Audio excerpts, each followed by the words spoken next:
नमस्कार, आपल्या सगळ्यांचं हार्दिक स्वागत आहे आपल्या लाडक्या कार्यक्रमात ज्याचं नाव आहे डॉक्टर स्पीक्स इन आरोग्य संपदा।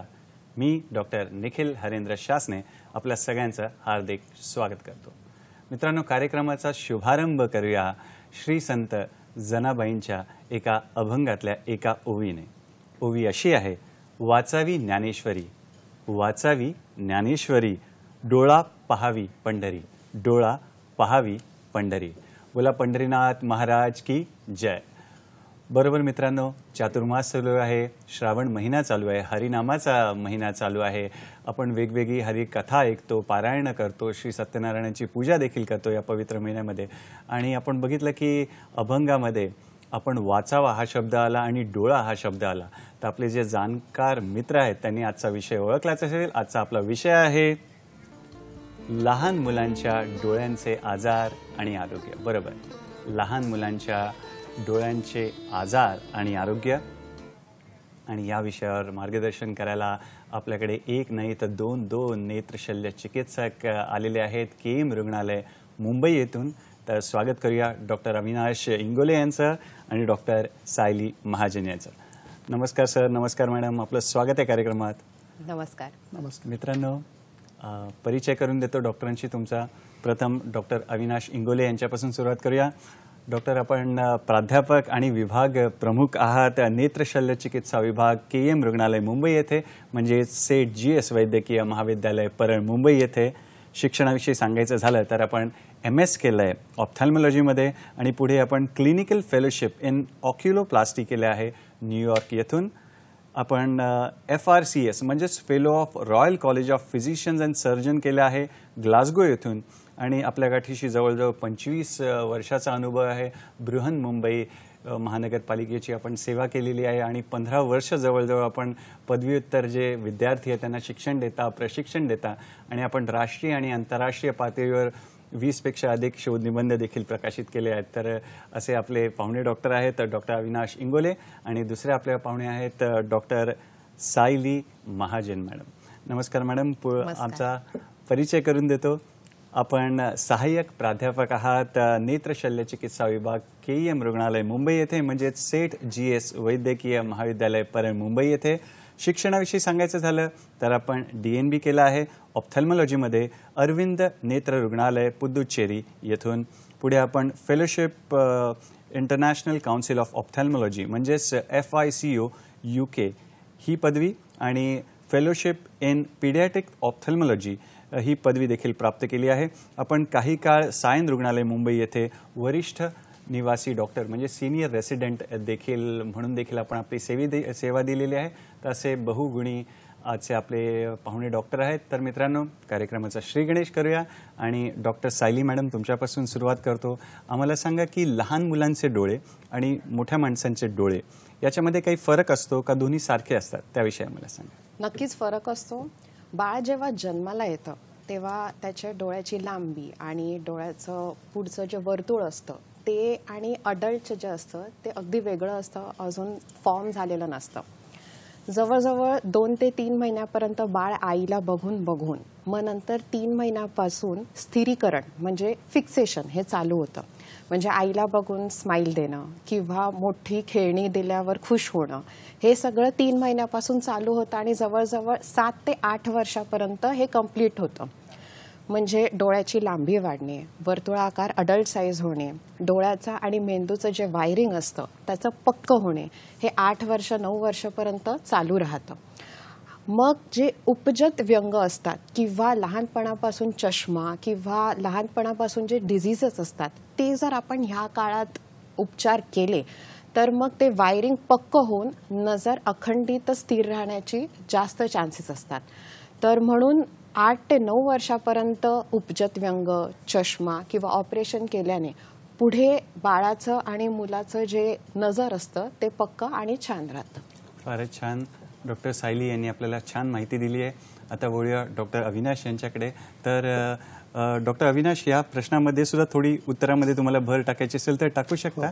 आणि माझा मला एक सांगायचं आहे की बाळ जेव्हा जन्माला येतं त्यावेळी पहिल्या 6 महिन्यामध्ये त्याचं जे डेव्हलपमेंट आहे सर्वात जास्त असतो, ऑलमोस्ट 80%. आणि पुढच्या 6 महिन्यामध्ये ती ग्रोथ थोडीशी कमी होते. पण जसं डॉक्टर सायलींनी सांगितलं, एक फिक्सेशन, त्याच्यासाठी एक सिम्पल टेस्ट तुम्ही करू शकता. एक टॉर्च घेऊन फक्त डोळ्याच्या समोर बाळाच्या जर पकडला तर ते बाळ त्या टॉर्चच्या समोर बघतंय का आणि त्याचा जो रिफ्लेक्स आहे तर तुमच्या डोळ्यावर येतोय का. आणि ही दोन्ही एक डोळा झाकून पण करता येतो. कारण ही जी टेस्ट आहे ही घरी कोणी करू शकतं आणि व्हेरी सिम्पल टेस्ट. जर बाळ त्या लाईटकडे बघत नसेल किंवा त्याचा रिफ्लेक्स तुमच्या त्या बाळाच्या डोळ्यावर येत नसेल तर दॅट मीन्स काहीतरी प्रॉब्लेम आहे. हा नॉर्मल डेव्हलपमेंटचा जो भाग आहे त्याच्यासाठी हा रिफ्लेक्स खूप इम्पॉर्टंट आहे. फारच छान. घरच्या घरी देखील आपल्याला कशी तपासणी सोप्या पद्धतीने करता येईल ते देखील आपल्याला डॉक्टर अविनाश यांनी सांगितलंय. डॉक्टर अविनाश, पुढला प्रश्न असा आहे की लहान मुलांमध्ये समजा नजर कमी झाली तर आम्ही कसं ओळखायची, लक्षणं कोणती, त्याविषयी मला याच्यामध्ये एक इम्पॉर्टंट म्हणजे लो विजन आणि ब्लाइंडनेस याच्यामध्ये फरक आहे. लो विजनचे फक्त चार्ट वाचणे हे नाही, एक व्हिज्युअल फील्ड पण आहे. म्हणजे आजूबाजूचा एरिया आपण जो बघतो. जनरली मुलांच्या कधी कधी कंप्लेंट्स येतात शाळेमधनं की तो बोर्डवरनं वाचू शकत नाही किंवा तो पहिल्या बाकावर बसावं लागतं त्याला, किंवा दुसरी गोष्ट म्हणजे डोळ्यातनं सारखं पाणी येणं, किंवा तो घरी कंप्लेंट करतो, सर आई माझं डोकं दुखतंय खूप वाचल्यावर, डोळ्यातनं पाणी येत आहे, किंवा या गोष्टी कॉमनली आहे. इव्हन डोळ्याला खाज घेणे किंवा वारंवार पापण्यांची उघडझाप करणे, ही पण एक काही लक्षणं आहेत ज्याच्यामध्ये डोळ्याची नजर कमी असू शकते. दुसरी गोष्ट म्हणजे एखाद्या वेळेस तुमचं बाळ एक डोळा सारखा बंद करतंय का, म्हणजे ज्याला म्हणजे डबल विजन किंवा डिप्लोपिया म्हणतात, विच इज अ अनॉईंग सिम्पटम. किंवा त्याच्यामध्ये कधी कधी बघताना असंच डोळे सरळ असले तरी मान अशी तिरकी करतोय का. अशावेळी म्हणजे अशावेळी पण तुम्हाला एक साधारण अंदाज येतो की सगळं काही आलबेल नाही आहे, याच्यामध्ये काहीतरी आपल्याला तज्ज्ञांचा सल्ला घ्यायला पाहिजे. काही कारणं आहेत लो विजनची, ती म्हणजे ग्लॉकोमा म्हणजे काचबिंदू लहान मुलांमध्ये असणारा, कॅटरॅक्ट म्हणजे मोतीबिंदू, काही ऑप्टिक नर्वचे आजार, काही कधी कधी ट्रॉमा म्हणजे कधी कधी बाळ बाहेर एखादा म्हणजे पडतं लागतं त्याच्यामुळे पण डोळ्याची नजर अफेक्ट होऊ शकते. तर ही सगळं कारणं आहेत त्याच्यामुळे डोळ्याची नजर कमी असू शकते लहान मुलांमध्ये. फारच छान. मित्रांनो, डॉक्टर अविनाश सरांच्या अनुभवाचा पण आपल्याला फायदा घ्यायचा आहे आणि आपल्याला प्रश्न विचारायचा आहे फोन करून.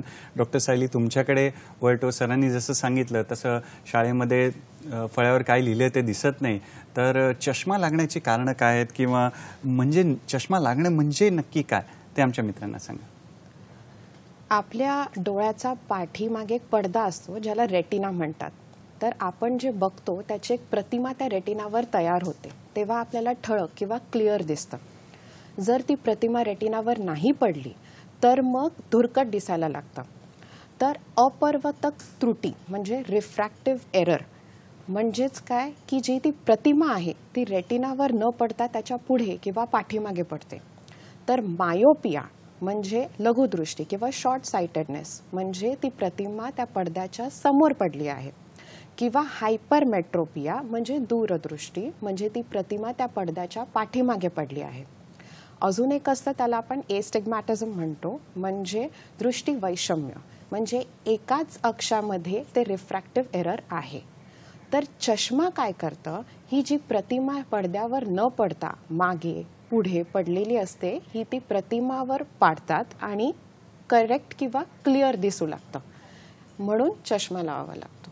फारच छान. डॉक्टर सायलींनी आपल्याला छान उदाहरण देऊन समजवलेलं आहे की चष्मा का लागतो. डॉक्टर अविनाश, तुमच्याकडे वळतो आणि नक्की लक्षणं काय आहेत की चष्मा लागलेला आहे आणि किती टक्के लहान मुलांमध्ये चष्मा लागतो त्याविषयी आम्हाला सांगा.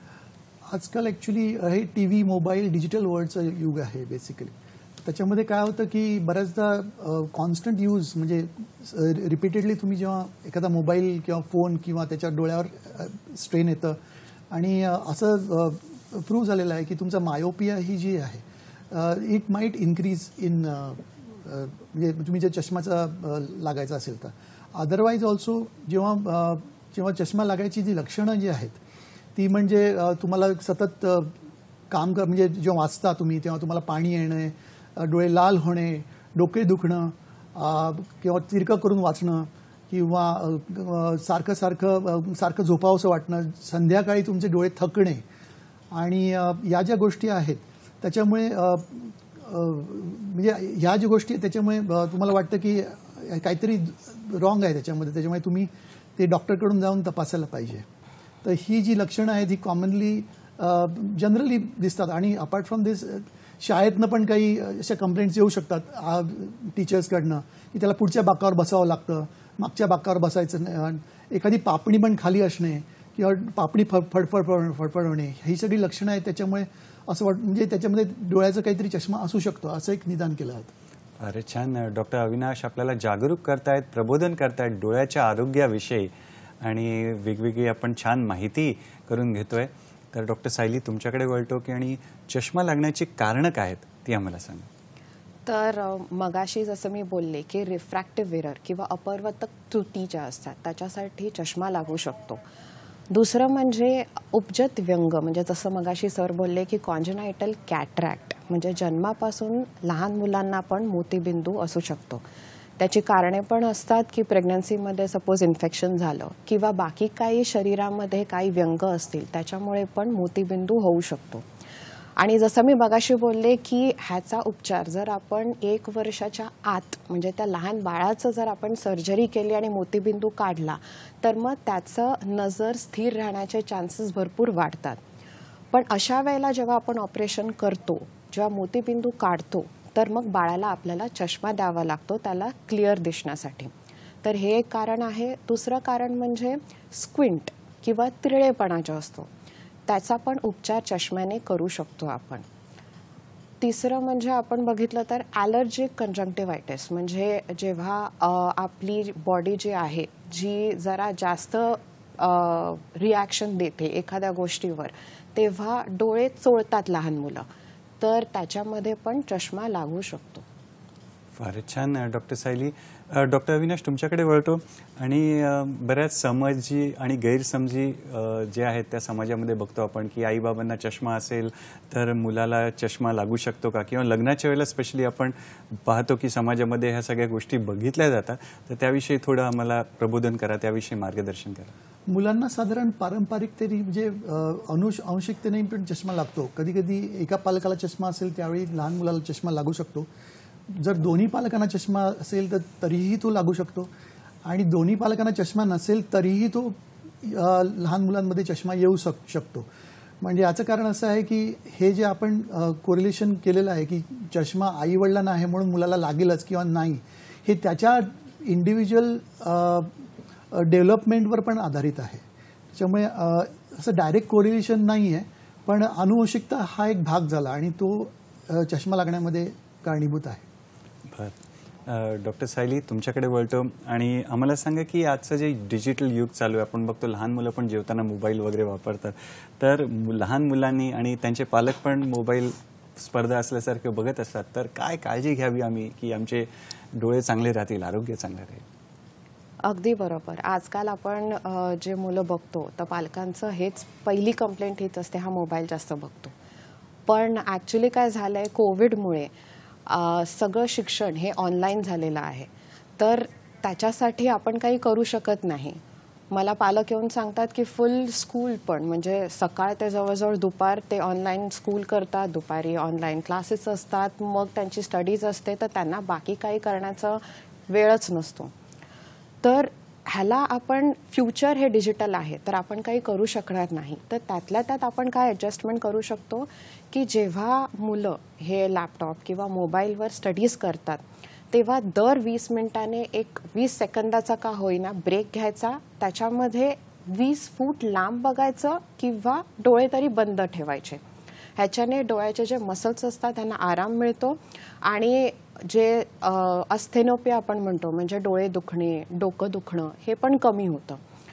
नंतर पालकांना हे सांगू शकीन की जेव्हा ऑनलाईन क्लासेस होतात तर मोबाईलपेक्षा लॅपटॉप बरा, लॅपटॉपपेक्षा टीव्ही बरा. म्हणजे जेवढं लांब असेल तेवढं ते बरं. अजून एक म्हणजे क्लिनिकल स्टडीजमध्ये हेही पाहिलं गेलंय की जसं मगाशी मी म्हणाले रिफ्रॅक्टिव्ह एररमध्ये मायोपिया हे येतं. तर 1 तास जेव्हा दिवसा मुलं बाहेर खेळायला जातात म्हणजे जेव्हा सूर्य असतो तेव्हा, तर त्याच्यामध्ये हे मायोपियाचं जे प्रोग्रेशन असतं की नंबर वाढतो मायोपियामध्ये. कारण का आपण आता सध्या सगळे ट्रायल्स जे स्टडीज आहेत ते ह्याच्यावरच आहे की मायोपिया हा कंट्रोल कसा करावा. तर 1 तास का होईना जर बाळ किंवा मुलं बाहेर खेळायला गेली तर चष्माचं प्रोग्रेशन होण्याचे चान्सेस कमी आहेत. वरून मला तरी असं वाटतं की बाहेर जेव्हा खेळायला जातात तर त्या मुलाची पर्सनॅलिटी आणि शैक्षणिक परफॉर्मन्सही चांगलाच राहणार. फारच छान. डॉक्टर अविनाश, या उत्तरामध्ये काही भर तुम्ही घालू डॉक्टर इच्छिता? सायलीनी ऑलमोस्ट हे सगळं खूप छान सांगितलं, पण त्याच्यामध्ये एकच गोष्ट, एक कॉम्प्युटर विजन सिंड्रोम नावाचा एक प्रकार आहे. त्याच्यामध्ये काय होतं की कॉन्स्टंटली तुम्ही जेव्हा कॉम्प्युटरच्या स्क्रीनवर बघता त्याच्यामुळे तुमच्या डोळ्याची उघडझाप कमी होते, पापण्यांची उघडझाप कमी होते. त्याच्यामुळे आपलं जे टिअर फिल्म असते किंवा अश्रू असतात ते ड्राय होऊन तुम्हाला ड्रायनेस ऑफ द आईजची एक मोस्ट कॉमनली कंप्लेंट. आणि बऱ्याच वेळा जे कम्प्युटर ठेवलेलं असतं ते AC रूम असतं, त्याच्यामुळे रिलेटिव्ह अजूनही तिथे ड्रायनेस वाढतो. तर अशा वेळी तुम्हाला फ्रिक्वेंट ब्रेक, त्यांनी जसा 20-20-20 हा जो रूल दाखवला आणि कॉन्स्टंटली इव्हन कम्प्युटरमध्ये तुम्ही जे एखादा स्क्रीन वापरला अँटी ग्लेअर स्किन, त्याच्यामुळे पण डायरेक्टली तुम्हाला डोळ्यावर म्हणजे ताण येत नाही, अशा गोष्टी त्याच्यामध्ये इन्कॉर्पोरेट तुम्ही करू शकता. फारच छान. डॉक्टर अविनाश आणि डॉक्टर सायली आपल्याला छान माहिती देत आहेत. डोळ्याचं आरोग्य कसं चांगलं राखावं, छान राखावं याविषयी माहिती देत आहेत. आणि डोळे म्हटलं की रूप आलं आणि रूप म्हटलं की गोविंद आला, गोपाळ आला, पांडुरंग आला. तर इथे मला एक गीत आठवतं, तुझे रूप चित्ती राहो, मुखी तुझे नाम, पांडुरंग पांडुरंग. बरोबर मित्रांनो, एक छोटीशी विश्रांती घेऊन आम्ही पुन्हा तुमच्या भेटीला येणार आहोत आपल्या लाडक्या कार्यक्रमात, ज्याचं नाव आहे डॉक्टर स्पीक्स इन आरोग्य संपदा, फक्त आणि फक्त सह्याद्री वाहिनीवर, प्रत्येक घरासाठी, घरातल्या प्रत्येकासाठी.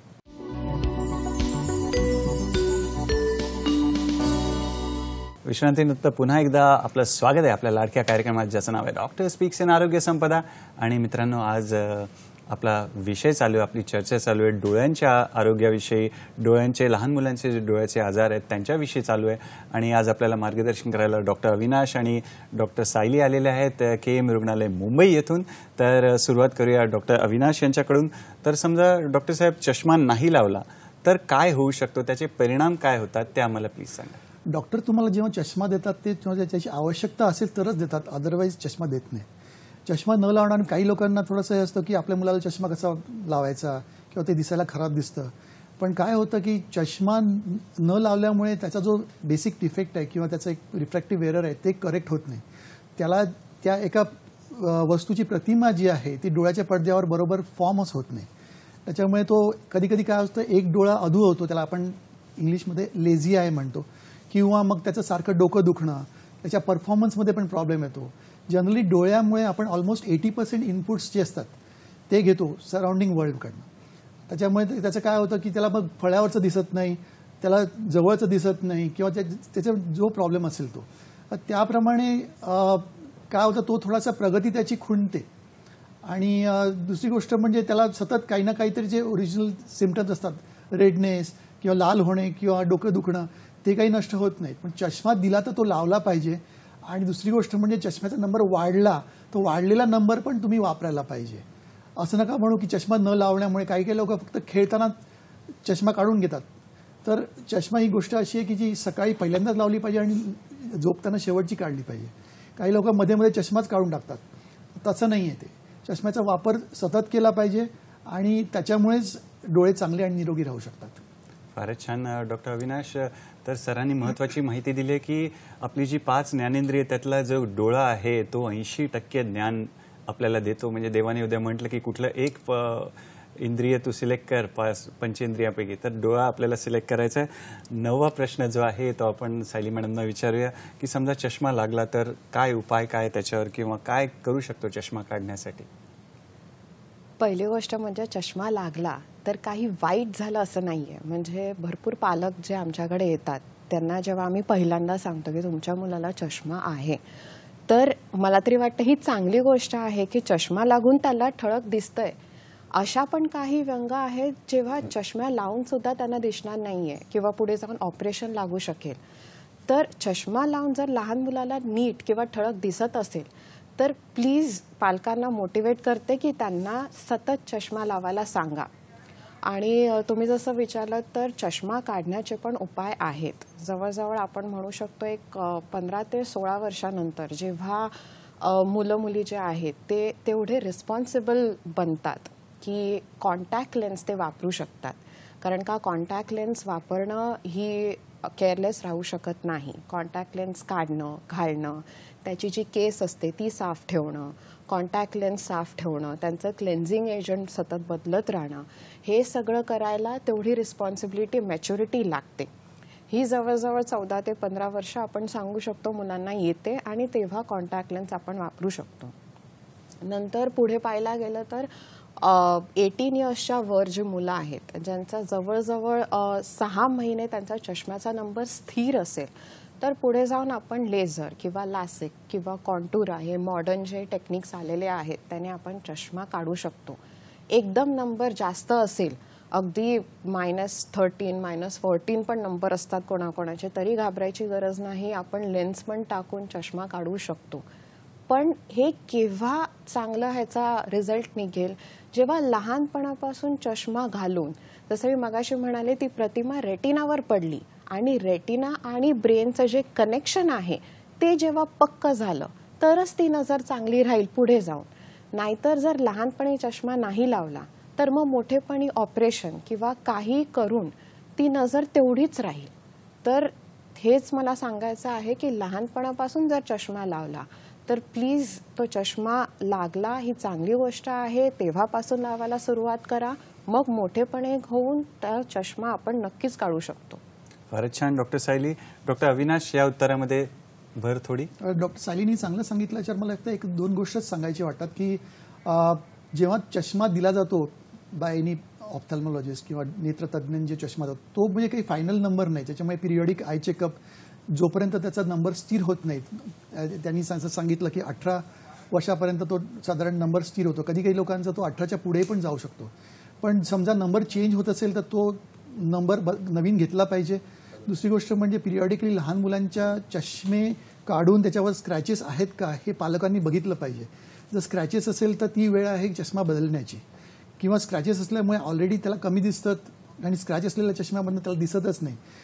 चष्मा असा वाकडा तिकडा आहे का ते पण बघायला पाहिजे. समजा वाकडा तिकडा असेल किंवा लूज झाला असेल तर तो ऑप्टिशियनकडनं जाऊन तो टाईट केला पाहिजे. लहान मुलांमध्ये मी म्हणेन की ॲटलिस्ट की 2 पेअर्स म्हणजे 2 चष्म्याचे पेअर्स तुम्ही घरी ठेवा, जेणेकरून जेव्हा तो चष्मा वापरतो तो तुटला किंवा खराब झाला आणि त्याची एक्झाम आली किंवा तर त्या एक्झाममध्ये तो दुसरा चष्म्याचा पेअर ॲज अन इमर्जन्सी वापरू शकतो. फारच छान. मित्रांनो, या वळणावर आपल्याला फोन आलेला आहे. रवींद्र कुडाळकरजींचा फोन आहे. नमस्कार रवींद्रजी, आपलं स्वागत आहे कार्यक्रमात. आपला प्रश्न विचारा. जळगावहून बोलतायत. हो, माझा प्रश्न असा आहे, लहान मुलांना बोलता येत नाही, वय कमी असतं त्यामुळे, आणि ते सांगू शकत नाहीत आपले दुःख वेदना डोळ्यासंबंधीच्या आजाराच्या. मग पालकांनी कसं समायोजन करून हे वैद्यकीय तज्ञांशी त्यांच्या आजार डोळ्यांचे याबद्दल समुपदेशन करून त्यातनं मार्ग काढावा, आणि संसर्गजन्य आजारांमध्ये पालकांनी काय काळजी घ्यावी की आपल्या मुलांना डोळ्याचे विकार होणार नाहीत. धन्यवाद. धन्यवाद आपल्या प्रश्नासाठी. तर रवींद्रजींचा असा प्रश्न होता की एकदम लहान तान्हुलं बाळ असेल, छोटं बाळ असेल, त्यांना आपल्या भावना व्यक्त करता येत नाहीयेत, तर त्यांना जर डोळ्याचा काही त्रास असेल, त्यांना दिसत नसेल, त्यांना चष्म्याचं काही हे असेल तर आपण कसं ओळखायचं, आणि त्यांना जोडून आपण ज्या विषयाला आता हात लावणार होतो, कंजंटिव्हायटिस किंवा संसर्गजन्य जे आजार आहेत त्यांच्याविषयी त्यांनी माहिती विचारली. तर अविनाश सर, तुमच्यापासून सुरुवात करूया. एकदम लहान जे बाळ असतं ते काही सांगू शकत नाही, पण आपण त्यांच्याकडे बघू शकतो. तर ते तुम्हाला काय सांगताय ते आपल्याला बघावं लागेल. रवींद्रजी, फार चांगला प्रश्न विचारलात तुम्ही. तर त्याच्यामध्ये असं आहे की समजा तो मुलगा किंवा मुलगी तुमच्याकडे बघत नसेल किंवा डोळा फिरवत नसेल किंवा त्याचा एक डोळा सारखा नाकाकडे जात असेल किंवा कानाकडे जात असेल किंवा त्याची पापणी वर खाली होत असेल किंवा डोळे फडफडत असेल किंवा डोळे चिकट होत असतील किंवा डोळ्याच्या आजूबाजूच्या भागाला काही सूज आहे किंवा काही पाणी येत आहे किंवा या बाबतीत तज्ज्ञ डॉक्टरांचा सल्ला घेणं फार जरुरी आहे. दुसरी गोष्ट म्हणजे डोळ्याला चष्मा आहे की नाही हे तुम्ही सांगू शकत नाही. त्याच्यासाठी आपल्याला काही टेस्ट कराव्या लागतात. तर त्या फक्त दवाखान्यातच शक्य आहेत. अशा बाबतीत डोळ्यात काही ड्रॉप्स टाकून त्याचं मेजरमेंट म्हणजे एक रेटिनोस्कोपी नावाची प्रोसिजर असते. त्यात आपल्याला कळतं की डोळ्याची वाढ ही पूर्ण आहे की अर्धवट आहे की त्याला पुढे काही प्रॉब्लेम येऊ शकतो. या सगळ्या गोष्टी इम्पॉर्टंट आहेत. ऑब्झर्वेशन. फारच छान. डॉक्टर सायली, तुम्ही काय सांगणार या प्रश्नावर? तर जसं की सर म्हणाले की डोळे सारखे फिरणे किंवा डोळ्याची पापणी जर खाली आलेली असेल तर त्यांना दिसू शकत नाही. दुसरं म्हणजे आई किंवा त्या बाळाच्या जवळ रोज असतात तर डोळ्याची जी पुतळी असते तर त्याच्यामध्ये जर एक पांढरा पडदा कुठच्याही डोळ्यामध्ये दिसत असला तर त्यांना उपजत मोतीबिंदू किंवा पाठीमागे रेटिनोब्लास्टोमा किंवा रेटिनोपॅथी ऑफ प्रीमॅच्युरिटी असं पण असू शकतं. तर ते थोडं लाईट मारून किंवा जेव्हा आपण कॅमेराने फोटो काढतो तर त्या फोटोचा फ्लॅशमध्ये आपल्याला ते दिसू शकतं.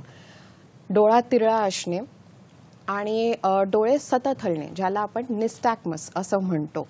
तर ही काही लक्षणे आहेत लहान मुलांमध्ये आपल्याला दिसतं आणि मेन म्हणजे आईला लगेच कळून येतं कारण का जवळजवळ 3 ते 3.5 महिन्याने लगेच आईकडे बघून तो बाळ खुश होतं किंवा काही गोल गोल फिरल्याने लगेच ते बघून हसतं. हे काही सिम्पटम्स आहेत जे बघून आपल्याला समजतं की नक्की हे बाळ बघतं आहे की किंवा ते फक्त सिलिंगकडे किंवा सतत वर बघता आहे आणि कोणी त्याच्या डोळ्यासमोर येऊन जाऊनही त्याची डोळा जर हलत नसेल म्हणजे हे वाईडमध्ये आपण बघतो आहे असं म्हणू शकतो. तर तेव्हा डॉक्टरांना नक्की दाखवलेलं पाहिजे आणि तपास करून घेतला पाहिजे. फारच छान. डॉक्टर सायली. डॉक्टर अविनाश, तुमच्याकडे वळतो की जसं आता रवींद्रजींनी विषय काढला संसर्गजन्य आजार जे आहेत सध्या डोळ्याची साथ विषयी पण चर्चा खूप चालू आहे. तर लहान मुलांमध्ये ही जे डोळे येतात किंवा ज्याला आपण कंजंक्टिव्हायटिस म्हणतो तर ते कसं ओळखायचं आणि सर्वसामान्यांसाठी पण तुम्ही थोडं मार्गदर्शन करा. यावेळी काय झालं की आपला इकडे पाऊस जरा थोडासा उशिरा चालू झाला आणि जेव्हा ती पहिली केस जी दिसली ती जुलै 19 म्हणजे 19 तारखेला साधारण पहिली केस दिसली आणि आता जे त्याच्यानंतर असंख्य लोकांना मोठ्यांना लहानांना आबालवृद्धांना ही कंजंक्टिव्हायटिसची साथ किंवा डोळे येण्याची साथ त्याला काही जण आय फ्लू पण म्हणतात ती चालू आहे. त्याची साधारण लक्षणं अशी आहेत की डोळे लाल होणे, आधी एक डोळा लाल होतो किंवा सूज येते, मग दुसरा डोळा होतो, डोळा चिटकतो कधी किंवा फक्त पाणी येतं किंवा पापड्यांची सूज, आतल्या भागाला सूज किंवा डोळ्याला सकाळी एक चिटकून घाण येणे, या सगळ्या गोष्टी आहेत. आता याचं मुख्य कारण आहे ॲडेनोव्हायरस इन्फेक्शन. तर ॲडेनोव्हायरस हा जो आहे हा एक प्रकारचा विषाणू आहे आणि त्याचं खासियत अशी आहे की ती कुठल्याही गोष्टीवर तो जास्त वेळ सर्व्हाइव्ह करतो. म्हणजे एखाद्या व्यक्तीला समजा ते इन्फेक्शन झालं असेल तर जवळजवळ 8 ते 10 दिवस तो जो ॲडेनोव्हायरस आहे तो दुसऱ्या व्यक्तींमध्ये स्प्रेड होऊ शकतो. इनिशियली काही व्यक्तींना झालेला जो ॲडेनोव्हायरस इन्फेक्शन आहे ते आज कित्येक जणांना झालेलं आहे, लहान मुलांना झालेलं आहे. तर याची साधारण लक्षणं जी मी तुम्हाला सांगितली त्याच्यामुळे सर्वात इम्पॉर्टंट म्हणजे सोशल डिस्टन्सिंग. ज्या लहान मुलांना ह्या गोष्टी झालेल्या आहेत, एस्पेशली डोळे आलेले आहेत किंवा आपण जे मराठीत म्हणतो किंवा आय फ्लू किंवा कंजंक्टिव्हायटिस आमच्या शब्दात सांगितलं जातं, हे 2 प्रकारचे असतात. एक म्हणजे बॅक्टेरियल आणि दुसरे आहे व्हायरल. एक तिसरी व्हरायटी पण आहे म्हणजे ॲलर्जिक. पण याच्यामध्ये सारखे डोळे खाजवत राहणे किंवा आतमध्ये काहीतरी अडकलंय डोळ्याच्यामध्ये असं पण वाटत राहतं. अशा वेळी 3-4 गोष्टी मी सांगेन. एक तर सारखा डोळ्याला हात लावू नका. दुसरी गोष्ट म्हणजे समजा एखाद्या लहान मुलाला झालं असेल तर त्याला शाळेत ॲटलिस्ट पाठवू नका 1 ते 2 आठवडे, जेणेकरून इतर मुलांना तो संसर्ग होणार नाही. जर एका फॅमिलीमध्येच एका लहान मुलाला असेल तर ॲटलिस्ट तुम्ही जे गोष्टी शेअर करता, टॉवल्स असतात, नॅपकिन्स असतात, ते शेअर करू नका. तुम्हाला जर खूपच डोळे खाजवायची उबळ आली तर एक स्वच्छ थंड पाण्याचे पट्ट्या तुम्ही डोळ्यावर ठेवू शकता. जनरली या ज्या गोष्टी आहेत ह्या जनरली 1 ते 2 आठवड्यामध्ये साधारण त्या बऱ्या होतात. फारच छान. मित्रांनो, या वळणावर आपल्याला फोन आलेला आहे. शिवानंदजींचा फोन आहे. नमस्कार शिवानंदजी, आपला प्रश्न विचारा. स्वागत आहे आपल्या कार्यक्रमात. नमस्कार साहेब. मी निप्पाणीहून पत्रकार शिवानंद वशेवर बोलतोय साहेब. मी आणि माझा प्रश्न असा आहे की पूर्वीपासून एक परंपरा सुरू आहे, जे म्हणजे लहान मूल जन्मले की थोड्या दिवसानंतर लगेच त्याला काजळ लावायची पद्धत सुरू आहे. मग ते काजळ लावायची पद्धत जी आहे की नाही साहेब, त्याच्यामुळं त्या लहान मुलांच्या डोळ्यावर काही प्रॉब्लेम होऊ शकतोय काय, काय म्हणजे साईड इफेक्ट म्हणा, इन्फेक्शन म्हणा, हे अशा प्रकारे काही त्यांना होऊ शकतोय काय, आणि ते आपल्याला लक्षात येतोय काय, त्या म्हणजे असं याचं साईड इफेक्ट व्हायला आहे किंवा नाही, मग तसे करणं योग्य आहे काय, तुम्ही काय मार्गदर्शन कराल असा माझा प्रश्न आहे. धन्यवाद आपल्या प्रश्नासाठी. शिवानंदजींचा प्रश्न असा आहे की आपण पूर्वीपासून बघतो किंवा परंपरेनुसार आपण काजळ लावतो लहान बाळाला, तर ते लावण्याने काही त्रास होऊ शकतो का, त्याविषयी मार्गदर्शन त्यांना हवंय. तर सुरुवात करूया डॉक्टर अविनाश यांच्याकडून. चांगला प्रश्न विचारला शिवानंदजी. यात मला असं सांगावं वाटतं की लहान मुलांचे डोळे खूप नाजूक असतात, त्यांची स्किन पण नाजूक असते, आणि इन्फेक्शन हा जो प्रकार आहे तो आपण जेव्हा काजळ लावतो, तुमच्या हाताला जे इन्फेक्शन चिटकलेलं आहे ते काजळाद्वारे डोळ्यामध्ये जाऊ शकतं, आणि त्याच्यामुळे डोळ्यात जो नाजूक जो प्रकार आहे त्याचं पूर्ण डेव्हलपमेंट झालं नाही आहे, तर त्याच्यामुळे डोळ्याला इन्फेक्शन होऊ शकतं. आता ही इन्फेक्शन्स वेगवेगळ्या प्रकारची असतात. काही इन्फेक्शन असतात, जी संसर्ग असतात ते घातक असतात, आणि काही संसर्ग असतात ते छोट्या शॉर्ट पिरियडमध्ये असतात. पण माझा असा आणि दुसरे काय होतं की डोळ्याच्या पापण्यांच्या मध्ये काही आपले छोटे छोटे असे रंध्र असतात, त्याच्यामुळे काही स्त्राव येत असतात त्याच्यातनं. ती जे ओपनिंग्ज असतात किंवा तीच बंद होतात काजळ लावल्यामुळे. किंवा काजळाची आवश्यकता खरोखर लहान मुलांमध्ये नाही आहे, ते लावू नये असं माझं स्पष्ट मत आहे. डॉक्टर सायली, तुम्ही काय सांगणार या विषयावर? जसं सरांनी सांगितलं, एक म्हणजे इन्फेक्शन होऊ शकतं, दुसरं म्हणजे काजळ लावताना एक तर म्हणजे कंजंक्टायव्हा किंवा जी कॉर्निया ज्याला आपण म्हणतो, डोळ्याच्या पुढचा जो पारदर्शक पडदा असतो, तर ते लावताना त्याला आपण ट्रॉमा किंवा त्याला मार लागू शकतो. आणि एकदा का तिथे मार लागला किंवा तिथे खरचट आली तर एक ओपेसिटी किंवा एक पांढरेपणा तिथे दिसून येतो, आणि त्याच्यामुळे बाळाची नजरेला अफेक्ट होऊ शकतं. तर जसं सर बोलले, काजळ लावण्याची गरज नसते, प्लीज काजळ लावू नका. ओके, डॉक्टर सायली पुन्हा तुमच्याकडे वळतो. आणि फोनच्या आधी आपण कंजंटिव्हायटिस म्हणजेच डोळे येण्यावर चर्चा सुरू होती. तर किती दिवस साधारण समजा डोळे आले तर किती दिवस त्रास राहू शकतो त्याविषयी आम्हाला सांगा, आणि काय काळजी घ्यावी आम्ही त्याविषयी देखील सांगा. एकदा का डोळे आले तर जवळजवळ 2 ते 3 आठवडे पण व्हायरसचं प्रसरण होऊ शकतं आणि त्रास राहू शकतो. मेन म्हणजे जेव्हा लहान मुलांना डोळे येतात किंवा इवन मोठ्यांना डोळे येतात तेव्हा डॉक्टरांकडे जातात, ड्रॉप्स घेतात. पण ह्याचा अर्थ नाही की व्हायरस आता पसरू शकत नाही.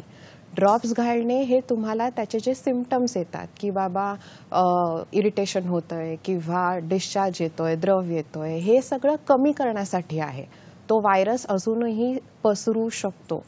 त्यामुळे ॲटलिस्ट डोळ्याला हात लावू नये, हात सतत साबणाने धुणे, तुमचा रुमाल, तुमचे कपडे वेगळे ठेवणे, जेणेकरून दुसऱ्यांना हा आजार पसरू नये. जेव्हा आपण डोळ्याला हात लावतो आणि मग नंतर असं नाही की बघण्याने हे पसरतं. डोळ्याला हात लावून सपोज टेबलावर किंवा आपली फाईल, बुक, पेन जे असतं त्याला हात लावतो, तेच जर परत कोणी दुसऱ्यांनी हात लावून परत त्यांच्या डोळ्याला हात लावला तर असा हा पसरू शकतो. त्यामुळे ड्रॉप्स घाला नक्कीच, पण त्याच्याबरोबर स्वतःची स्वच्छतेची पण काळजी घ्या, हायजीन ठेवा आणि हात धुवत राहा, हेच मेन आहे. फारच छान. म्हणजे आपण जसं कोविडच्या वेळेला आपण दक्षता घेतलेली, कोविडच्या साथीमध्ये जशी दक्षता घेतलेली, तर तसेच सरांना या उत्तरामध्ये काही भर घालायची. मला एकच छोटी गोष्ट की लोकांना सांगावंसं वाटतं की आपल्या मनाने कुठलेही आय ड्रॉप्स टाकू नका. बऱ्याचदा काय होतं की डोळे लाल होतात, मग ते केमिस्टकडे जातात. केमिस्टकडे जे औषधं दिली जातात त्याच्यामध्ये बऱ्याचदा स्टिरॉइड्स असतात, अँटीबायोटिक आणि स्टिरॉइड्स. आता जे सध्या डोळे आलेले आहेत लोकांना, त्याच्यामध्ये स्टिरॉइड्सचा रोल तसा फार लिमिटेड आहे. आणि नॉट ओनली दॅट, काही पर्टिक्युलर डिसिजेसमध्ये स्टिरॉइड्स हार्मफुल, म्हणजे ते डोळ्याला जास्त हानी करू शकतात, तुमच्या डोळ्याची नजर कमी करू शकतात, तुमच्या डोळ्या आणि हा जो कंजंक्टिव्हायटिसची साथ आहे ती लिमिटेड न राहता ती प्रोलॉंग होऊ शकते. तर त्याच्यामुळे जनरली कुठलेही ट्रीटमेंट असेल तर तज्ज्ञ डॉक्टरांच्या मार्फतच तुम्ही घ्यावी असं माझं म्हणणं. फारच छान. इथे आपल्याला एक फोन आलेला आहे. विनया परब यांचा फोन आहे. बघूया त्यांचा प्रश्न काय आहे. नमस्कार, स्वागत आहे आपल्या कार्यक्रमात. आपला प्रश्न विचारा. नमस्कार सर. माझा प्रश्न असा आहे की डोळ्यातून ना माझ्यासारखं पाणी येतं. डॉक्टरकडे दाखवलं पण ते सांगतात की डस्ट म्हणजे कचरा त्याचा परिणाम होतो असं सांगतात. काय करावं? बरं, तर विनयजींचा असा प्रश्न आहे की त्यांच्या डोळ्यातून सतत पाणी येतं. डॉक्टरांचं असं म्हणणं आहे की डोळ्यात कचरा जातो त्याच्यामुळे असेल. तर डॉक्टर सायली, तुमच्यापासून सुरुवात करूया. तुम्ही काय मार्गदर्शन करणार? तर हे जे सांगतायत ह्याला ॲलर्जिक कंजंक्टिव्हायटिस असं म्हणतात. तर जेव्हा आपली बॉडी एक तीव्र प्रतिक्रिया देते डस्टसाठी, तर तेव्हा आपल्याला ॲलर्जी होते. म्हणजे जसं की आपण डस्टमध्ये गेलो तर आपल्या डोळ्यांना काही प्रॉब्लेम होत नाही, पण काही लोकांना हायपर सेन्सिटिव्हिटी रिॲक्शन होऊ शकते. तर थोडी जरी डस्ट असली तरी डोळ्यातून पाणी येणं किंवा डोळे लाल होणं, चोळण्यासारखं वाटणं हे अगदी साहजिक होत राहतं त्यांना. तर ह्याच्यामध्ये आपण काय करू शकतो, एक म्हणजे डस्ट हे आपल्या डोळ्यात आहे तर आपण डोळे सतत थोडं पाण्याने धुत राहणे. म्हणजे डस्ट जर कमी गेली तर मग प्रतिक्रिया पण कमीच होणार, ते करू शकतो. आणि मेन म्हणजे लहान मुलांमध्ये स्पेशली मी सांगेन चोळायला नाही पाहिजे. का तर जेव्हा आपण चोळतो तेव्हा कॉर्निया म्हणजे आपल्या डोळ्याची पुढची जी पारदर्शक बाहुली असते त्याचा जो वर्तुळाकार असतो त्याच्यामध्ये चेंज होतो. ती मध्यभागी बारीक होऊ शकते आणि किराटोकोनस किंवा कोन होऊ शकतो वर्तुळाकारचा. तर हे पुढे जाऊन डोळ्याच्या नजरेला हानी होऊ शकते. वरून ह्याच्या आधीचा भाग म्हणजे चष्मा, जसं मी बोलले एस्टिग्मॅटिझम म्हणजे दृष्टीवैषम्य पण होऊ शकतो, चष्मा लागू शकतो आणि जास्त चोळल्याने हे वाढूही शकतं. तर ह्याच्यामध्ये पण उपाय आहेत. जेव्हा जेव्हा हे सिम्पटम्स होतात तेव्हा तेव्हा आपल्या डोळ्यांच्या डॉक्टरांना जाऊन त्याची योग्य ते ट्रीटमेंट घ्यावी. डोळे चोळणं हे कमी करावं किंबहुना बंद करावं. पण लहान मुलांमध्ये ते थोडं शक्य होत नाही, त्यांचा हात आपोआप डोळ्यांकडे जातो. पण जेवढं केवढं पालकांनी त्यांना ते कमी करणे किंवा जेव्हा चोळताना दिसतंय तेव्हा बर्फाचा किंवा थंड पाण्याचा शेक दिल्याने ते थोडं इचिंग कमी होऊन जातं. तर हे काही उपाय आपण करू शकतो. फारच छान. डॉक्टर अविनाश यांच्याकडे वळूया आपण. काय सांगणार डॉक्टर? डॉक्टर सायलींनी सांगितलं जसं की ॲलर्जी हा एक प्रकार झाला, पण त्याच्याबरोबर काही इतरही कारणे आहेत ज्याच्यामध्ये डोळ्यामध्ये पाणी येऊ शकतं. एक म्हणजे तुमची ज्या पापण्या असतात त्या वयोमानाप्रमाणे थोड्याशा लूज होतात. त्याच्यामुळे आपल्या जी अश्रू नलिका जी असते त्यातनं आपले अश्रू बाहेर जात नाही. जसं अश्रूपिंड आहे त्याच्यामुळे आपले अश्रू डोळ्यावर येतात आणि जे डोळ्यातनं बाहेर जातात ते अश्रूनलिका असते ती थोडीशी, किंवा त्या अश्रूनलिकेमध्ये काही प्रॉब्लेम आहे का ते त्याच्यासाठी काही टेस्ट आहेत. त्याच्यामुळे तुम्हाला माहिती पडतं की तुमचं ते पाणी बरोबर जातं आहे की नाही. त्याला सॅक सिरिंजिंग नावाचा एक प्रकार आहे. तर इतरही काही कारणं आहेत, काही गोष्टी आहेत. ग्लॉकोमामध्ये पण काचबिंदूमध्ये पण जनरली डोळ्यामध्ये पाणी येत राहतं. तर नुसती ॲलर्जीवर ही जी गोष्ट आहे ती फक्त अवॉइड करता येईल आणि त्याच्यावर तसा उपाय म्हटलं की जनरल प्रिकॉशनच घ्यावे लागतील. पण या ज्या गोष्टी मी सांगितल्या त्या पण रूल आउट करायला पाहिजेत आणि त्यासाठी ओन्ली तुम्हाला तज्ज्ञ डॉक्टरांकडेच जावं लागेल. फारच छान. मित्रांनो, तुम्ही देखील फोन करून छान प्रश्न विचारत आहात. त्याच्यामुळे आपल्याला जास्तीत जास्त माहिती अनुभवी डॉक्टरांकडून घेता येत आहे. तर डॉक्टर अविनाश, तुमच्याकडे वळतो. आणि डोळे लाल होतात आपण बघतो, तर त्याच्यामागे काय काय कारणं असू शकतात त्याविषयी आम्हाला सांगा. सध्या डोळे येण्याची साथ आहे आणि त्याचं कारण ॲडेनोव्हायरस इन्फेक्शन म्हणजे विषाणू आहे. पण इन्फेक्शनमध्ये लहान मुलांचं जर बघाल तर 3 प्रकारची कंजंक्टिव्हायटिस होऊ शकतात. एक तर व्हायरल कंजंक्टिव्हायटिस म्हणजे विषाणू, दुसरं म्हणजे बॅक्टेरियल कंजंक्टिव्हायटिस त्याच्यामध्ये जीवाणू, त्याच्यामध्ये तुम्ही अँटीबायोटिक्स वापरता, आणि तिसरं म्हणजे ॲलर्जिक कंजंक्टिव्हायटिस. जसं डॉक्टर सायलींनी सांगितलं की कुठल्याही बाह्य ती कशाची ॲलर्जी होऊ शकते, गवताची असू शकते, परागकणांची असू शकते, कशाची असू शकते. या सगळ्या बाबतीत तुम्हाला डोळ्याला खाज येणं हा सर्वात इम्पॉर्टंट म्हणजे सर्वात प्रिडॉमिनंट सिम्पटम आहे की डोळ्याला सारखे चोळावेसे वाटणे, आणि हा सीझनल आहे. दुसरी गोष्ट अपार्ट फ्रॉम म्हणजे कधी कधी पापण्यांचे जे असतात आपल्याकडे रांजणवाडी म्हणजे डोळ्याला लाल होण्याचं काम कारण फक्त कंजंक्टिव्हायटिस नाही आहे किंवा डोळ्याची साथ येणं नाही आहे. कधी कधी पापण्यांचे काही रोग असतात, ब्लेफरायटिस म्हणजे इन्फ्लमेशन, सूज येणे किंवा रांजणवाडी, त्याला आपण पाझरू म्हणतो. तर त्यात म्हणतात की अंगात खूप गरमी असल्यामुळे ते पाझरू होतं, पण तसं नाही आहे. डोळ्याच्या केसाच्या खाली काही ग्लँड्स असतात त्याच्यामध्ये इन्फेक्शन होतं, त्याच्यामुळे ते तुम्हाला ते रांजणवाडी होते. त्याचबरोबर डोळ्याच्या इतर भागामध्ये जे इन्फेक्शन असतं, डॅक्रोसिस्टायटिस म्हणजे नासूर जे म्हणतात, किंवा डोळ्याच्या खोबणीमध्ये म्हणजे त्याला ऑर्बिट जसं म्हणतात, त्याच्यामध्ये काही इन्फेक्शन किंवा इन्फ्लमेशन, ऑर्बिटल सेल्युलायटिस, ही सगळ्या या म्हणजे कारणं बरीच आहेत. कधी कधी ग्लॉकोमामुळे पण डोळे लाल होतात, किंवा लहान मुलांमध्ये एक इम्पॉर्टंट गोष्ट आहे ती म्हणजे युव्हीआयटिस. युव्हीआयटिसची ट्रीटमेंटच वेगळी आहे. त्याच्यामुळे डोळ्याच्या आतल्या भागाला सूज येते. ती सूज तुम्हाला बाहेरच्या सुजेसारखीच दिसते, पण त्याच्यासाठी फक्त काही इन्स्ट्रुमेंटची आवश्यकता असते. त्याच्यामुळे तुम्ही आणि त्याचा डोळ्याच्या मागच्या पडद्यावर घातक परिणाम होऊ शकतो. तर ही काही कारणं आहेत, त्याच्यामुळे लहान मुलांचे डोळे लाल असू शकतात. कधी कधी काही डोळ्यात गेलं, काही चावलं, कीटक चावला, किंवा काहीतरी डोळ्यात रसायन गेलं, किंवा काही चुना गेला, किंवा काही मार लागला, या गोष्टींमुळे पण डोळे लाल होऊ शकतात. काही व्हायरसेस जे आहेत ते स्पेसिफिकली डोळे लाल करत नाहीत, पण ते ब्लिडिंग चालू करतात. एंटरव्हायरस 70 हा असाच एक व्हायरस आहे. तर ही जी कारणं आहेत त्याप्रमाणे असे उपचार करावे लागतात त्याचे. फारच छान. मित्रांनो, डोळ्यांविषयी चर्चा चालू आहे, डोळ्यांच्या आरोग्याविषयी चर्चा सुरू आहे. तर वेगवेगळ्या गोष्टी आपल्याला आठवतात. एक अभंग पण असा आहे नामदेव महाराजांचा की विषयासंगे रात्री जागे, हरिकीर्तिनी झोप लागे, काय करू या मनसी न आठवे ऋषिकेशी, न आठवे ऋषिकेशी. वेळ झाली एका छोट्याशा विश्रांतीची. पाहत राहा आपला लाडका कार्यक्रम, त्याचं नाव आहे डॉक्टर स्पीक्स इन आरोग्य संपदा, फक्त आणि फक्त सह्याद्री वाहिनी.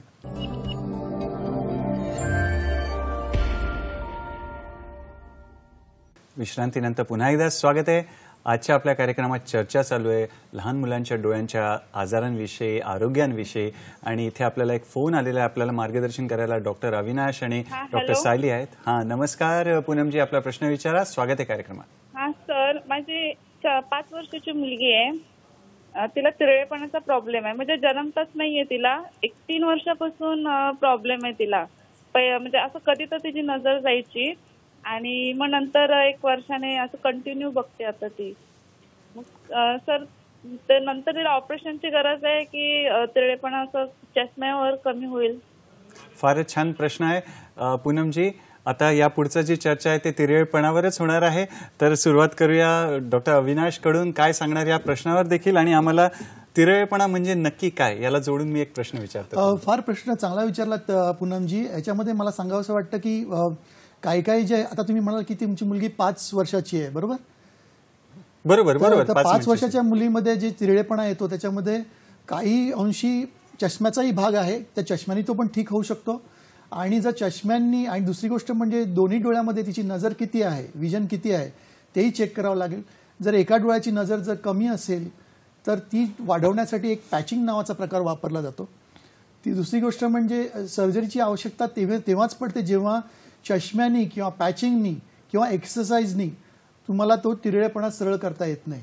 अशा वेळी तुम्हाला सर्जरीची आवश्यकता पडते. तर यात सगळे हे जे ऑप्शन्स आहेत किंवा ते तुम्हाला फक्त एक नेत्ररोग तज्ज्ञच तुम्हाला सांगू शकतात.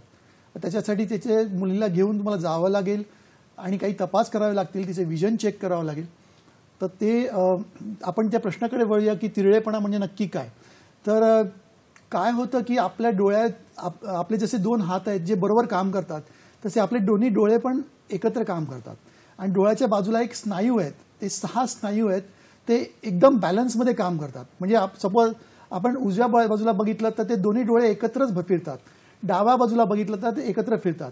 तर कधी कधी त्यात या मसल्समध्ये थोडासा इम्बॅलन्स होतो, किंवा एखादा मसल असतो तो कमतरता दाखवतो, किंवा कधी कधी एकच डोळा तिरळा असतो, दुसरा डोळा सरळ असतो. कधी कधी काय असतं की बघताना तो दोन्ही डोळे सरळ असतात, पण कधी कधी संध्याकाळी बघितलं डोळे थकले की एक डोळा बाहेर जातो किंवा आत येतो. आता त्याच्यात वेगवेगळे प्रकार आहेत. डोळे आत येणे, इझो, आउट म्हणजे एक्झो, असे वेगवेगळे प्रकार आहेत. त्याला काही आनुवंशिक कारणं पण असू शकतात, त्याला सिंड्रोम म्हणतात. तर तिरळेपणा म्हणजे बेसिकली डोळ्याचं माल अलाइनमेंट, हे आम्ही इंग्लिशमध्ये वापरतो. माल अलाइनमेंट म्हणजे क्रॉस्ड आईज, म्हणजे डोळे सरळ न राहता आयदर आत तरी आहेत, बाहेर तरी आहेत, किंवा एक वर आहे एक खाली आहे. तर याला तिरळेपणा म्हणतात. फारच छान सरांनी शब्द वापरलेला. अलाइनमेंट, आपण गाडीची पण अलाइनमेंट करून घेतो तसं आपल्याला अर्थ समजून घेऊ शकतो. आणि कारणांविषयी पण अविनाश सर आम्हाला मार्गदर्शन करा. का तिरळेपणा होतो त्याविषयी पण सांगा. आता तिरळेपणाची बरीच कारणं आहेत. एक कारण असं आहे की कधी कधी काही तिरळेपणा जे असतात ते फॅमिलियल असतात, म्हणजे आई वडिलांना पण त्याच सिमिलर टाईपचा तिरळेपणा असतो, पण ते काही अनुवंशिक नाही तसं. दुसरी गोष्ट म्हणजे काही वेळात चष्म्याचा नंबर असतो. आता चष्म्याचा नंबर जेव्हा एखाद्या डोळ्याची नजर जी असते ती कमी असते आणि एका डोळ्याची नजर असते ती नॉर्मल असते. आता ती कमी असलेला जो डोळा आहे तो दुसऱ्या डोळ्याबरोबर मॅच करू शकत नाही. तर दोन्ही डोळ्याची जी प्रतिमा जी होते ती आपल्या ब्रेनमध्ये किंवा मेंदूमध्ये फ्यूज होते. तर एका डोळ्याची जी प्रतिमा असते ती नॉर्मल येते आणि दुसऱ्या डोळ्याची जी प्रतिमा आहे ज्याच्यामध्ये तुम्हाला चष्म्याचा नंबर आहे ती थोडीशी धूसर असते. तर त्याच्यामुळे काय होतं की दोन्ही डोळ्याची प्रतिमा एकत्र होत नाही. त्याच्यामुळे आपला मेंदू म्हणतो की मला दोन्ही डोळ्यांनी सायमल्टेनियसली बघणं शक्य नाही, मी एकावेळी एकच डोळ्याने बघू शकतो. मग त्यावेळी काय होतं की जो चांगला डोळा असतो त्याचीच प्रतिमा ठेवली जाते आणि उजव्या डोळ्याची जी प्रतिमा असते जी धूसर असते ती इग्नोर केली जाते, म्हणजे ती, आणि त्याच्यामुळे त्या डोळ्याला तिरळेपणा येऊ शकतो. कधी कधी लहान मुलांमध्ये ज्या काही प्रीमॅच्युअर बेबीज असतात, म्हणजे फुल टर्म होण्याच्या आधी, त्या बेबीजना पण तिरळेपणा किंवा स्क्विंट होण्याची शक्यता जास्त असते, कारण त्यांच्या डोळ्याची पूर्ण ग्रोथ झालेली नसते. त्याच्याप्रमाणे काही सिंड्रोम्स आहेत, काही न्यूरोलॉजिकल ॲबनॉर्मॅलिटीज आहेत. कधी कधी कॅट्रॅक्ट्स असतात, कधी कधी कंजेनिटल कॅट्रॅक्ट म्हणतात, म्हणजे डोळ्यात जन्मताच त्या मुलांना किंवा लहान बेबीजना मोतीबिंदू असतो. तर अशा वेळी काय होतं की त्यातनं प्रकाशकिरण आत जात नाहीत आणि जसं डॉक्टर सायलीनी सांगितलं की जो आपली विजन डेव्हलप होते त्याच्यासाठी 1 ते 2 वर्षाचा काळ हा खूपच इम्पॉर्टंट आहे. हा ज्या क्रुशियल पिरियडमध्ये आपल्याला हे जेव्हा डिसिजेस असतात किंवा आजार असतात त्याची जर ट्रीटमेंट झाली नसेल तो डोळा अधू होतो आणि तो डोळा अधू झाल्यामुळे काय होतं त्या डोळ्याची नजर तशी येत नाही जशी नॉर्मल डोळा आहे. म्हणजे त्याच वेळात त्या पॅथॉलॉजीची त्याची म्हणजे कॅटरॅक्ट असेल तर तो कॅटरॅक्ट काढून त्याच्यामागे त्याचं ऑपरेशन करावं लागतं. जर नाही केलं तर दोन्ही डोळ्याची नजर सारखी होत नाहीत, फक्त आयुष्यभर माणूस एकच डोळा वापरतो. फारच छान डॉक्टर अविनाश, आपल्याला कारणं कळली तिरळेपणा म्हणजे नक्की काय हे पण जाणलं आपण. आता डॉक्टर सायली यांच्याकडून उपचार विषयी आपण माहिती घेऊया आणि उपचार घेतल्याचे फायदे काय होतात ते पण डॉक्टर सायलीकडून आपण जाणून घेऊया. तर जसं की सरांनी आपल्याला सांगितलं की चष्मा हा एक उपाय आहे. तर काही मुलांना जेव्हा रिफ्रॅक्टिव्ह एरर जसं मी म्हटलं ते क्लिअर दिसत नसतं, तर ते क्लिअर करण्यासाठी ते डोळ्यावर तणाव आणतात आणि त्या तणावामुळे पण आपल्या डोळे तिरळे होऊ शकतात. तर जर चष्म्याने ते क्लिअर करून दिली, ती प्रतिमा क्लिअर रेटिनावर पोचली, तर मग चष्म्याने पण तिरळेपणा आपण सरळ करू शकतो. दुसरी गोष्ट म्हणजे सर जसे म्हणाले, जेव्हा एक डोळा तिरळा असतो तेव्हा मेंदूमध्ये जो चांगला डोळा असतो त्याचं वायरिंग पक्क होऊन जातं, मग दुसऱ्या डोळ्याकडे दुर्लक्ष केलं जातं. मग जेव्हा पक्का डोळ्याला आपण पॅच करतो किंवा बंद करतो आणि जो तिरळा डोळा आहे त्याला आपण बघण्यासाठी अजून फोर्स करतो, मग त्याची नजर वाढली की मग मेंदू दोन्ही डोळ्यांकडे इक्वल लक्ष देतं आणि त्यांनी पण काही प्रमाणात तिरळेपणा सरळ होऊ शकतो. आणि हे उपचार होऊनही जर नाही झाले किंवा अशा काही स्क्विंट्स आहेत ज्यांना फक्त आणि फक्त सर्जरीच करावी लागते, पण जसं की सर म्हणाले जेवढ्या आधी सर्जरी कराल, जेव्हा ते वायरिंग पक्क होण्याच्या आधी, जेव्हा लवचिक दृष्टी असते, स्थिरीकरण होत असतं, तेव्हा हे जर उपचार केले तर दोन्ही डोळ्याने एकत्र बघणे ह्याचे परफॉर्मन्स, ह्याचे चान्सेस फार चांगले असतात. फायदे म्हणाल तर आपण जेव्हा 3D बघतो, डेप्थ परसेप्शन किंवा त्रिमिती दृष्टी जे आपण बघतो, हे दोन्ही डोळ्याने एकत्र एकाच वेळेला पाहून होतं. तर मग हे जर लवकर डेव्हलप झालं तर स्टिरिओप्सिस हे आधी डेव्हलप होतं. मग ह्याचा फायदा काय, तर पुढे जाऊन जेव्हा जॉब्स पाहिजे असतात, एखाद्याला कोणाला आर्मीमध्ये जायचंय किंवा पायलट बनायचंय किंवा पोलीस, इव्हन डॉक्टर ज्यांना बनायचं आहे, तर मग ह्याच्यामध्ये आधीच जर आपण ऑपरेशन केलं असेल, डोळे सरळ असतील, तर हे जॉब्स ते मिळू शकतात. अजून म्हणजे अकॅडमिक परफॉर्मन्स पण चांगला होतो, कारण का कॉन्फिडन्स वाढतो त्या मुलाचा. तर हे फायदे आहेत. फारच छान, फारच छान. डॉक्टर अविनाश आणि डॉक्टर सायली, तुम्ही तुमच्या व्यस्त वेळापत्रकातून वेळ काढून इथे आलात आणि आम्हाला मार्गदर्शन दिलं, त्यासाठी खूप खूप धन्यवाद आणि पुढील वाटचालीसाठी खूप शुभेच्छा. आमच्या दूरदर्शनच्या सह्याद्री वाहिनीतर्फे, आमचं जे आरोग्य संपदाचा संघ आहे, टीम आहे, त्यांच्यातर्फे आणि आमच्या प्रेक्षक मित्रांकडून मित्रांनो, वेळेला मर्यादा आहे, पण आमचं जे प्रेम तुमच्यासाठी आहे त्याला मर्यादा नाही आहे. त्याच्यामुळे पुढील भागामध्ये एक नवीन विषय घेऊन तुमच्या भेटीला आम्ही येणार आहोत. तर पाहत रहा डॉक्टर स्पीक्स इन आरोग्य संपदा, फक्त आणि फक्त सह्याद्री वाहिनीवर, प्रत्येक घरासाठी, घरातल्या प्रत्येकासाठी.